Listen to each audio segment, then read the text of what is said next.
मैं आप सब लोगों से एक विशेष सूचना देना चाहती थी कि अब 2 दिन ही बाकी रहे। कल षष्ठम दिवस है, छठा दिन है, और कल की कथा तो ठीक 3 बजे से लेकर 6 बजे तक इसी समय के अनुसार होगी।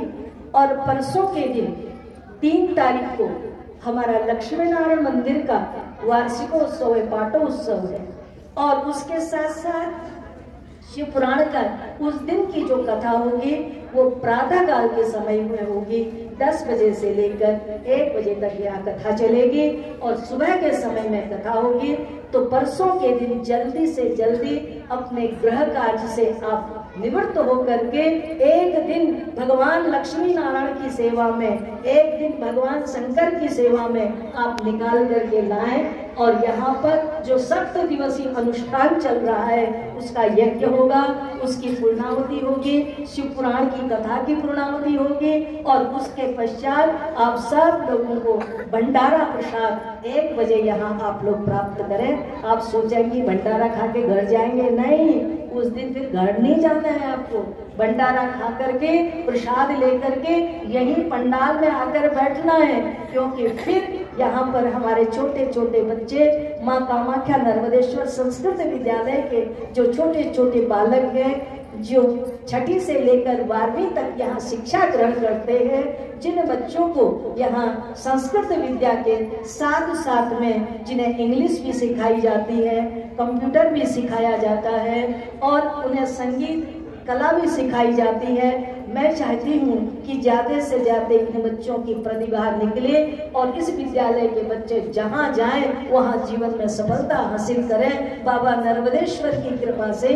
तो बच्चों ने बहुत सुंदर अपनी प्रस्तुति तैयार कर रखी है, क्योंकि इनका भी स्कूल का भी वार्षिक उत्सव है, तो बच्चों का कार्यक्रम होगा। उसके साथ साथ परसों को ही बच्चों के 3 बजे से एक कार्यक्रम चालू होगा। बच्चों की सांस्कृतिक की तैयारी, इनकी प्रस्तुति होगी।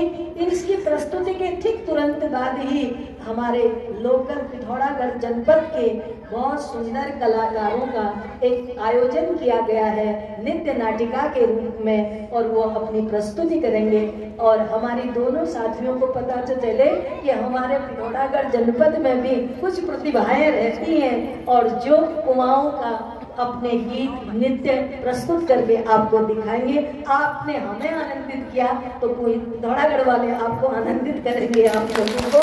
इसलिए मैं आप सब लोगों से ये निवेदन करती हूँ, आप चाहे इसे मेरा निवेदन समझें। यदि आप मुझे अपने से छोटा समझते हैं कि माता जी हमारी गांव की बच्ची है, इसलिए बड़ों के लिए मेरा निवेदन है।